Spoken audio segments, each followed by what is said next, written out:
Hi friends, ಇವತ್ತು ನಾನು super ಆಗಿರುವಂತಹ ಬಕ್ಕೆ ಹಣ್ಣಿನ ಸೆಟ್ ದೋಸೆ ಹೇಗೆ ಮಾಡೋದು ಅಂತ ಹೇಳ್ತಾ ಇದ್ದೀನಿ. ನೋಡೋಕ್ಕಂತೂ ತುಂಬ ಚೆನ್ನಾಗಿ ಕಾಣಿಸ್ತಾ ಇದೆ, ತಿನ್ನೋಕ್ಕೂ ಅಷ್ಟೇ ರುಚಿಯಾಗಿರುತ್ತೆ. ಹೇಗೆ ಮಾಡೋದು ಅಂತ ನೋಡೋಣ. ಮೊದಲನೇದಾಗಿ ನಾನಿಲ್ಲಿ ಒಂದಿಷ್ಟು ಬಕ್ಕೆ ಹಣ್ಣನ್ನು ಸೊಳೆನ ಇಟ್ಕೊಂಡಿದ್ದೀನಿ. ಆಮೇಲೆ ಅಕ್ಕಿನ ಒಂದು 4 ಗಂಟೆಗಳ ಕಾಲ ನೆನೆಸಿ ಇಟ್ಕೊಂಡಿದ್ದೆ. ಇವಾಗ ಅದನ್ನು ಚೆನ್ನಾಗಿ ತೊಳೆದು ಮಿಕ್ಸಿ ಜಾರಿಗೆ ಹಾಕಿ ಸ್ವಲ್ಪ ನೀರನ್ನು ಹಾಕಿ ಗಟ್ಟಿಯಾಗಿ ರುಬ್ಕೊಂಡು ಬರಬೇಕು. ಆಯಿತಾ? ತೆಳ್ಳಗೆ ಮಾಡೋ ಹಾಗಿಲ್ಲ, ಗಟ್ಟಿನೇ ಇರಬೇಕು. ಇದು ವಿಡಿಯೋ ಕೊನೆ ತನಕ ನೋಡಿ, ನಿಮಗೆ ಇಷ್ಟ ಆಗೇ ಆಗುತ್ತೆ. ನೀವು ಖಂಡಿತವಾಗೂ ಮನೇಲಿ ಟ್ರೈ ಮಾಡೇ ಮಾಡ್ತೀರಾ. ಇನ್ನಿನ ಸೀಸನ್ ಮುಗಿತಾ ಬಂತು. ಬಕ್ಕೆ ಹಣ್ಣು ನಿಮ್ಮಲ್ಲಿದ್ದರೆ ಖಂಡಿತವಾಗಿ ಒಮ್ಮೆ ಟ್ರೈ ಮಾಡಿ. ಆಯಿತಾ? ನೀವು ಯಾವ ಥರ ಬಕ್ಕೆ ಹಣ್ಣಿನ ದೋಸೆ ಮಾಡ್ತೀರಾ ಅಂತಲೂ ಕಮೆಂಟಲ್ಲಿ ಹೇಳಿ. ನಾವು ಇದಕ್ಕೆ ಬಕ್ಕೆ ಹಣ್ಣಿನ ಚಾಟಿ ಅಂತ ಹೇಳೋದು. ಸೆಟ್ ದೋಸೆ ಅಂತ ಹೇಳಲ್ಲ, ಚಾಟಿ ಅಂತ ಹೇಳ್ತೀವಿ. ಆಯಿತಾ? ಇವಾಗ ಚಾಟಿ ದೋಸೆ ಮಾಡೋಕ್ಕೆ ಏನೇನು ಬೇಕು, ಹೇಗೆ ಮಾಡೋದು ಅಂತ ನೋಡೋಣ. ಮೊದಲನೇದಾಗಿ ಇವಾಗ ಹಿಟ್ಟನ್ನು ರುಬ್ಕೊಂಡು ಬಂದಿದ್ದಾಯಿತು. ಅದಕ್ಕೆ ಉಪ್ಪು ಮತ್ತು ಸ್ವಲ್ಪ ಬೆಲ್ಲನ ಹಾಕ್ಕೊಂಡಿದ್ದಾಯಿತು. ಒಂದು ಸ್ವಲ್ಪ ಬಕ್ಕೆ ಹಣ್ಣನ್ನು ನಾನು ಇಲ್ಲಿ ಮಿಕ್ಸಿ ಜಾರಿಗೆ ಹಾಕಿ ನೀರೆಲ್ಲ ಹಾಕ್ದೇ ಹಾಗೆ ರುಬ್ಕೊಂಡು ಬಂದಿದ್ದಾಯಿತು. ತುಂಬ ನೈಸ್ ಆಗಬೇಕಂತೇನಿಲ್ಲ, ಸ್ವಲ್ಪ ಜರ್ಜರಿ ಇದ್ರೂ ನಡೆಯುತ್ತೆ. ಏನು ಬಕ್ಕೆ ಹಣ್ಣು. ಆಯಿತಾ? ಇವಾಗ ಒಂದಿಷ್ಟು ಬಕ್ಕೆ ಹಣ್ಣು ಸೊಳೆನ ನಾವಿಲ್ಲಿ ಚಾಪರಿಗೆ ಹಾಕಿ ಚಿಕ್ಕದಾಗಿ ಕಟ್ ಮಾಡ್ಕೊಂಡು ಬರೋಣ. ನಿಮಗೆ ಎಷ್ಟು ಬೇಕೋ ಅಷ್ಟು ನೋಡಿ ಅಂದಾಜು ನೋಡಿಕೊಂಡು ಹಾಕ್ಕೊಳ್ಳಿ. ಆಯಿತಾ? ಎಷ್ಟು ಸೊಳೆ ಬೇಕು ಅಂತ. ತುಂಬ ಕಮ್ಮಿ ಆದರೆ ಚೆನ್ನಾಗಿರಲ್ಲ. ನೀವು ಹಿಟ್ಟು ಯಾವ ಹದಕ್ಕೆ ತೊಗೊಂಡಿದ್ದೀರ ನೋಡಿ, ಹಣ್ಣು ಅದು ಅಷ್ಟೇ ಬೇಕಾಗುತ್ತೆ. ಹಣ್ಣು ಸ್ವಲ್ಪ ಜಾಸ್ತಿನೇ ಬೇಕಾಗುತ್ತೆ ಹಿಟ್ಟಿಗಿಂತನೂ. ಇಲ್ಲಾಂತಂದರೆ ದೋಸೆ ಗಟ್ಟಿಯಾಗಿ ಬರುತ್ತೆ, ಗಟ್ಟಿಯಾದರೆ ದೋಸೆ ಚೆನ್ನಾಗಿರಲ್ಲ. ಇವಾಗ ನೋಡಿ, ಎಲ್ಲ ಬಕ್ಕೆ ಹಣ್ಣನ್ನು ನಾನಿಲ್ಲಿ 3ರಿಂದ 4 ಸಲ ಚಾಪರಲ್ಲಿ ಹಾಕಿ ಚಿಕ್ಕದಾಗಿ ಕಟ್ ಮಾಡಿಕೊಂಡು ಬಂದಿದ್ದೀನಿ. ಇವಾಗ ಮಿಕ್ಸ್ ಮಾಡಿಕೊಂಡ್ರೆ ನಮಗೆ ದೋಸೆ ಹಿಟ್ಟು ರೆಡಿ ಆಗೋಯಿತು. ಇಷ್ಟೇ ಸಿಂಪಲ್ಲು, ಇದು ತುಂಬಾ ಸಿಂಪಲ್ಲು, ತಿನ್ನೋಕ್ಕೂ ತುಂಬ ರುಚಿಯಾಗಿರುತ್ತೆ. ನೋಡಿ, ಈ ಹದಕ್ಕಿದ್ರೆ ಟೆಕ್ಸ್ಚರು ಸರಿಯಾಗಿರುತ್ತೆ.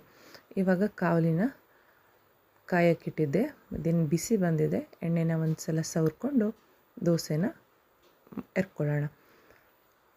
ತುಂಬ ಜಾಸ್ತಿ ಇದಕ್ಕೆ ಫ್ಲೇಮ್ ಇಟ್ಕೋಬಾರ್ದು. ಜಾಸ್ತಿ ಬೆಂಕಿ ಇಟ್ಕೊಂಡ್ರೆ, ನಾರ್ಮಲ್ ನೀವು ದೋಸೆ ಮಾಡೋ ಥರ ಬೆಂಕಿ ಇಟ್ಕೊಂಡ್ರೆ ದೋಸೆ ಸೀದೋಗ್ಬಿಡುತ್ತೆ. ಮೀಡಿಯಮ್ ಲೆವೆಲಲ್ಲಿ ಇರಲಿ ಬೆಂಕಿ, ಅಷ್ಟಿದ್ರೆ ಮಾತ್ರ ಸರಿಯಾಗುತ್ತೆ. Medium to low flame.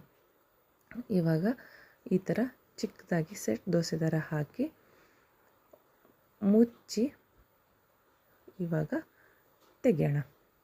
ಜಾಸ್ತಿ ಹೊತ್ತು ಹಾಗೇನೂ ಬಿಡಬಾರ್ದು, ಸ್ವಲ್ಪ ಬೇಗನೆ ಮಗ್ಚಾಕೋಬೇಕು, ಇಲ್ಲಾಂತಂದರೆ ಸೀದೋಗ್ಬಿಡುತ್ತೆ.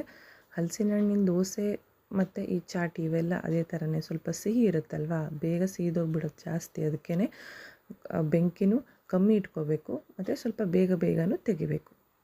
ನೋಡಿ, ಇವಾಗ ಎರಡೂ ಸೈಡು ಚೆನ್ನಾಗಿ ಬೆಂದಿದೆ. ತುಂಬ ಚೆನ್ನಾಗಿ ಕಾಣಿಸ್ತಾನೂ ಇದೆ ನೋಡೋಕ್ಕೆ.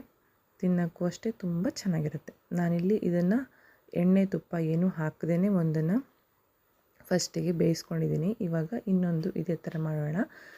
ನೋಡಿ ಎಷ್ಟು ಚೆನ್ನಾಗಿ ಕಾಣಿಸ್ತಾ ಇದೆ. ನಾನಿಲ್ಲಿ ಕೊಬ್ಬರಿ ಎಣ್ಣೆನ ಇದಕ್ಕೆ ಬಳಸ್ತಾ ಇದ್ದೀನಿ. ಎಣ್ಣೆ ಅಥವಾ ತುಪ್ಪ ಹಾಕಿದ್ರಂತೂ ಇನ್ನೂ ಟೇಸ್ಟ್ ಚೆನ್ನಾಗಿರುತ್ತೆ. ಒಂದು ಸೈಡ್ ಎಣ್ಣೆ ಹಾಕಾದ್ಮೇಲೆ ಅದನ್ನು ಹಾಕ್ತೀವಲ್ವ, ಹಾಕಿದ್ಮೇಲೆ ಇನ್ನೊಂದು ಸಲ ಬಂಡಿ ಮುಚ್ಚಳ ಇರುತ್ತಲ್ವ, ಅದನ್ನು ಮುಚ್ಚಿದ್ರೆ ಒಳಗಡೆನೂ ಚೆನ್ನಾಗಿ ಬೇಯುತ್ತೆ. ನಾನಿಲ್ಲಿ ಎರಡೂ ಸೈಡ್ನು ಹಾಕಿದ್ಮೇಲೆ ಮತ್ತೆ ಬಂಡಿ ಮುಚ್ಚಳನ ಮುಚ್ಚಿ ಬೇಯಿಸ್ಕೊಂಡಿದ್ದೀನಿ. ಇದೇ ಥರ ಎಲ್ಲ ದೋಸೆನೂ ಮಾಡಿದ್ರೆ ರುಚಿಯಾಗಿರುವಂತಹ ಬಕ್ಕೆ ಹಣ್ಣಿನ ಚಾಟಿ ರೆಡಿ ಆಗುತ್ತೆ. ನೋಡಿ ಎಷ್ಟು ಚೆನ್ನಾಗಿ ಕಾಣಿಸ್ತಾ ಇದೆ, ಎಷ್ಟು ಸಾಫ್ಟ್ ಆಗಿದೆ. ನೀವು ಬೆಳಗ್ಗೆ ಮಾಡಿದ್ರೆ ಸಂಜೆ ತನಕ ತಿನ್ಬಹುದು. ಸ್ವಲ್ಪನೂ ಗಟ್ಟಿಯಾಗಿರಲ್ಲ, ತುಂಬ ಸಾಫ್ಟ್ ಆಗಿರುತ್ತೆ.